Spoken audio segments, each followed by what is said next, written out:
podría ser una secuencia de clases que te podría ayudar, un orden que te podría ayudar bastante a ordenarla, un esquema que te podría ayudar a ordenar la clase en sí misma, que al principio puede ser muy cuadrado, pero después tú puedes irlo adaptando a tus propias realidades. Esto está pensado en una clase de matemáticas y por lo tanto las actividades que se presentan aquí son, o las actividades genéricas que se presentan aquí están apuntando a lo que es una clase de matemáticas.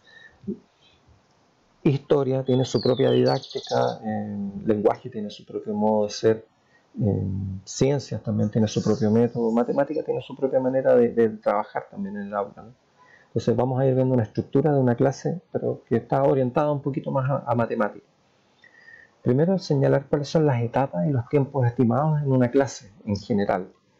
Esto está pensado para una clase, como los tiempos que te puse aquí están pensados para una clase de 40 a 45 minutos, que es lo que ustedes están haciendo ahora, pero tú puedes alargarlo a una clase de mayor duración, ¿ya? En el inicio, pero se estima que en el inicio uno debiese gastar un 25% del tiempo total. En el desarrollo debiese gastar más o menos el 50% del tiempo y en el cierre uno debiese gastar más o menos el 25%. Yo abajo te puse los minutos más o menos, que son estimativos, ¿no? Como para que tú tengas una idea de más o menos cuánto debiese gastar en un inicio, partiendo desde el saludo hasta que comienzas ya el desarrollo de tu clase. En el inicio, que es como te digo más o menos el 25% de la clase, ¿qué debiésemos tener? Un saludo afectuoso, cariñoso. Luego debiésemos tener una motivación, que ya puede ser un video, puede ser una anécdota relacionada con el tema, ¿ya? Luego el planteo del objetivo de la clase y finalmente un recordando lo aprendido, cortito. Todas estas son cortitas, ¿ya? Que más o menos te calcen entre unos 10 minutos, quizás un poquito menos, dependiendo de lo que vayas a hacer en el desarrollo. Pero siempre hay que más o menos calentar el ambiente con estas 4 cositas. Porque así al niño le van anticipando de alguna manera lo que viene, ¿sí? Al estudiante. Puedes ir poniendo, a lo mejor esas motivaciones podrían tener que ver con el factor sorpresa también, a lo mejor poner alguna cosa que sea sorprendente para los niños, algo que sea interesante, motivante, que no necesariamente te digo volverse payaso ni mono, pero sí algo que pueda captar la atención de los niños, volverlos al traerlos del recreo o traerlos del sueño quizás con el que vienen en la mañana muy temprano y ponerlos de frente a la clase, ¿sí? Entonces ahí 4 cositas que son bien interesantes, vamos a ir viendo. Recordar que la motivación también hay 2 tipos de motivaciones, pueden ser extrínsecas y también la propia con la que vienen los niños. Normalmente los niños va a depender la clase con la que les toque, es cuál es el tipo de motivación interna que tienen. Hay niños que les gustan más unas clases que otras. Incluso hay niños que les puede gustar matemática más que otra, pero va a depender de cómo se ha ido trabajando esa motivación intrínseca. Eso se puede trabajar con los niños a través del afecto, las emociones, el propio cariño que no le vaya manifestando a los niños, de tal modo que los niños se vayan solitos motivando por la asignatura. Y hay alguna motivación extrínseca que pudiésemos trabajar, que es a través de juegos, cuentos, lecturas, videos, otra cosa que unos minutitos de un video entretenido que te pueda captar la atención y te pueda atraer al aula, con algún monito ahí que te pueda ayudar a engancharlos con lo que va a ser el tema, o no necesariamente, pero traerlos desde los estímulos externos que han tenido, como ya ir concentrando a los niños en lo que va a ser la dinámica del estar en tu clase. Entonces, mira este objetivo que puse aquí de ejemplo, calcular 10 ecuaciones de primer grado en el cuaderno. Esta es una manera de redactar los objetivos que nos va a ayudar mucho en lo que puede ser el cierre de la clase. Y aquí vamos a ver lo que es el objetivo de la clase. El objetivo de la clase debiese tener 4 cosas, por lo menos, o 4 elementos. Uno es la habilidad que está expresada en el verbo, o la acción que van a hacer los niños, que en este caso es calcular, aplicar, resolver problemas, o conocer, o identificar. Ve tú el verbo, esto puede servir para cualquier clase. El contenido, que tú lo ves en el siguiente pedazo de torta del esquema, es lo que aparece aquí, ecuaciones de primer grado, ¿sí? Va a depender del contenido que tú quieras trabajar, lo que tú vas a ir poniendo ahí, y esto te va a servir para cualquier cosa, ¿no? Lenguaje, matemática, el contenido que tú quieras es el contenido que tienes que poner ahí. El objetivo de la clase, además de tener habilidad y de tener un contenido, también tiene que ser medible. O sea, no puedo llegar y colocar cualquier cosa, ¿no? O sea, para que sea alcanzable, y tiene que ser algo además alcanzable, ¿no? Por ejemplo, en este caso, 10 ecuaciones. Entonces, y que además tiene que tener un contexto, es decir, en el cuaderno. Algo así es simple, algo así tan básico como escribir esto en una pizarra, pone al niño en una meta, ¿sí?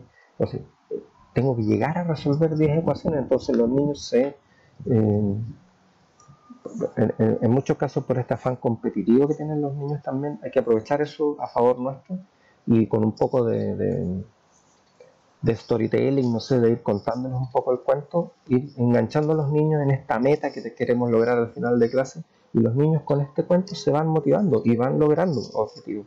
Entonces, y si no los logran, tú puedes utilizar, aquí, si no logran esta meta de los días, tú las puedes utilizar al final en el cierre como una estrategia para analizar el por qué no lograron esas 10 ecuaciones o no lograron esos 10 ejercicios o cosas que tú querías que lograran.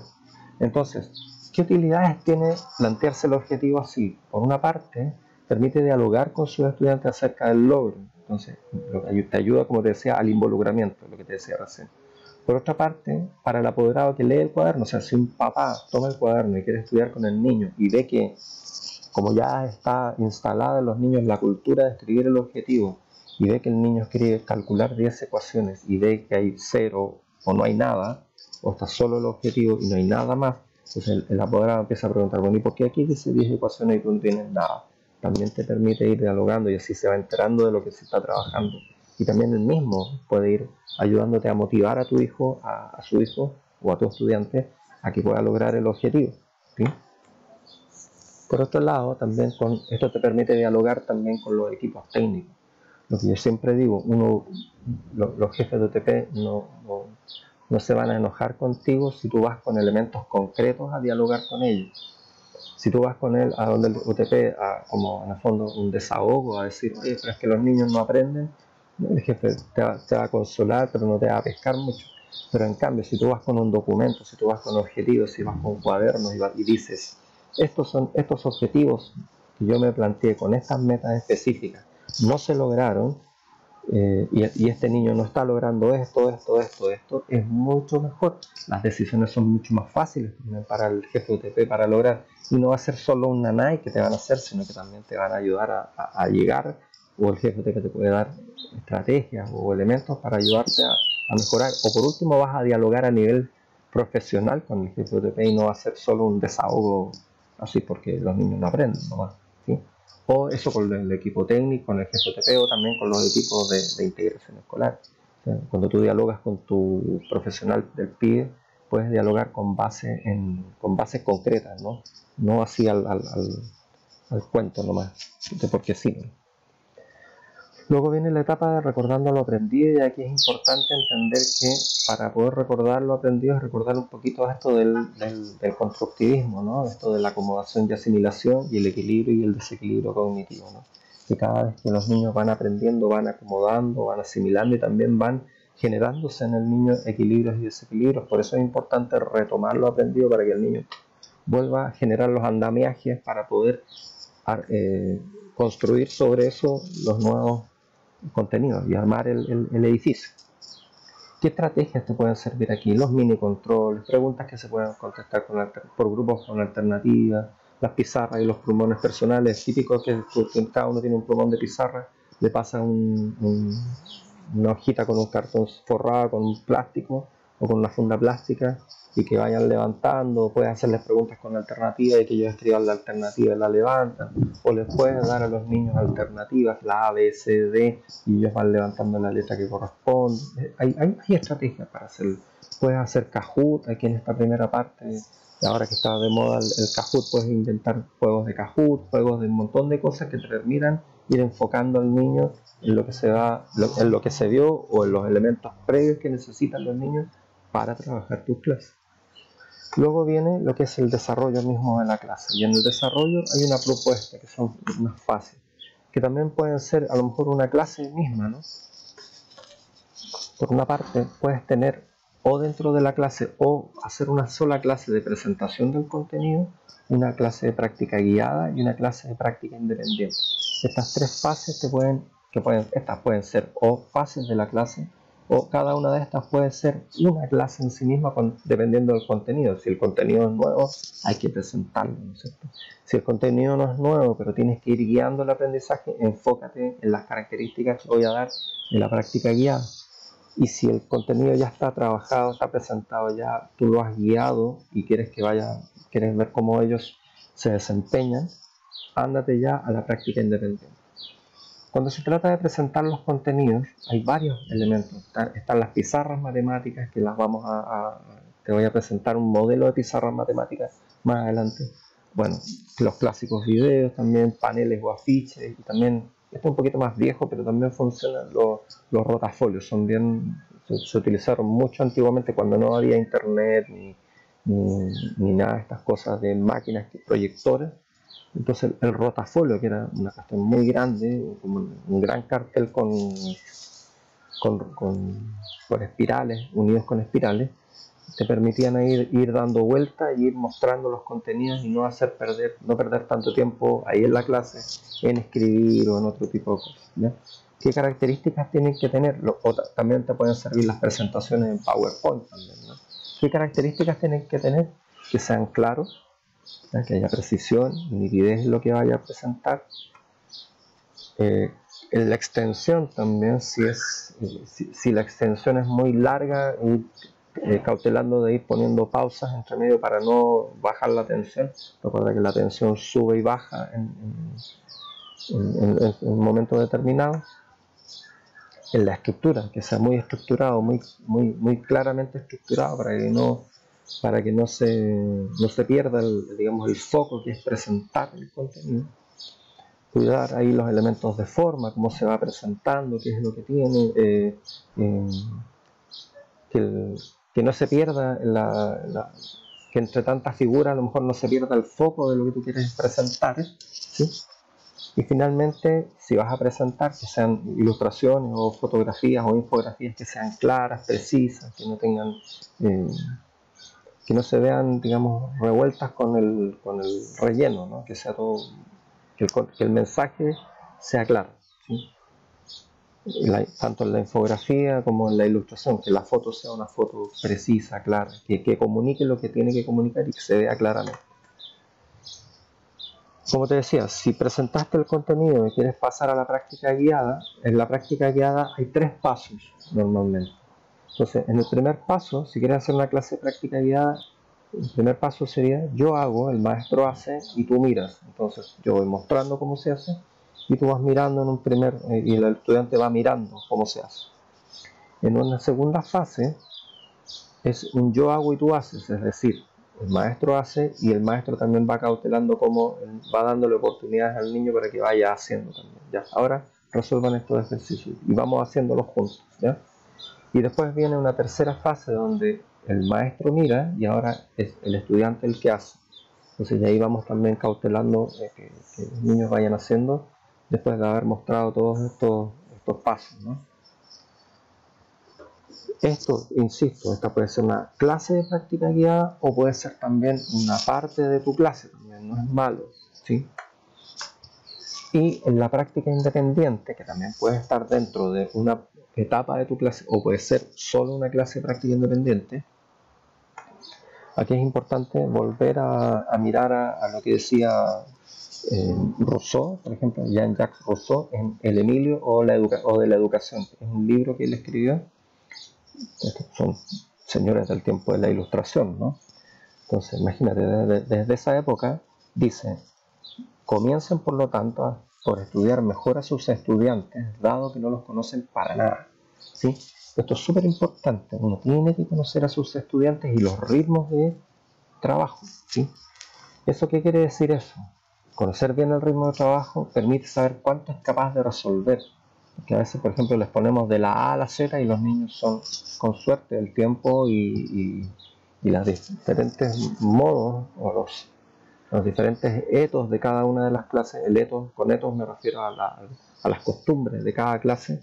A veces hay una clase que no es que sea mala, sino que ni que tenga bajo rendimiento, sino que tienen una costumbre propia que les permite solo resolver 4, 5 y tú les pusiste 20 en la clase. Entonces la sensación de logro ahí que queda es baja. Entonces tienes que poner el foco en tu clase, en cuántos saben o cuántos son capaces de resolver, y eso requiere conocimiento. Entonces, yo sugiero aquí, por ejemplo, ponerse, si son clases independientes, yo sugiero poner rangos. Entonces, poner los 20, ¿sí? Pero que el objetivo sea resolver entre 8 y 15. Entonces, el niño que es rápido te va a llegar a resolver los 20, que va a llegar a los 15 y va a resolver los otros 5. Porque va a querer, por naturaleza, va a querer seguir trabajando y resolviendo, ¿sí? Para ser el primero, el mejor, no sé, ¿ya? Los intermedios en general van a tratar de resolver entre 8 y 15 y van a quedar contentos con eso. Entonces, ¿cuál va a ser tu desafío ahí? Tu desafío va a ser atender a aquellos que no son capaces de llegar a los 8 y ver por qué no son capaces de llegar a los 8. ¿Cuál es la dificultad que tienen como para llegar a esos 8, que es el mínimo, ¿no? Y ahí empezar a analizar. Y ahí te va a dar un panorama más claro de cuál es el tipo de rendimiento. Por eso hacer harto de esto ayuda bastante, ¿no? Finalmente viene el cierre de la clase. El cierre de la clase normalmente a veces viene apuradito, y por eso es muy bueno planificarlo bien, porque muchas veces sale apuradito, y normalmente lo que tendemos a hacer los profes es decir: niños, ¿qué aprendimos hoy? Como para terminar el cuento y darle un cierre, pero los cierres quedan cortos, quedan fome, te dicen cualquier cosa, a veces te pillas justo en el timbre, no alcanzaste a armar un buen cierre, una locura, no sirve mucho eso, ¿sí? Entonces, también de nuevo, volver a nuestra estructura, tomarse un cuarto de la clase, el 25% de la hora de tu clase, que eventualmente llega a los 10 minutos, y armar un cierre efectivo. ¿Qué significa eso?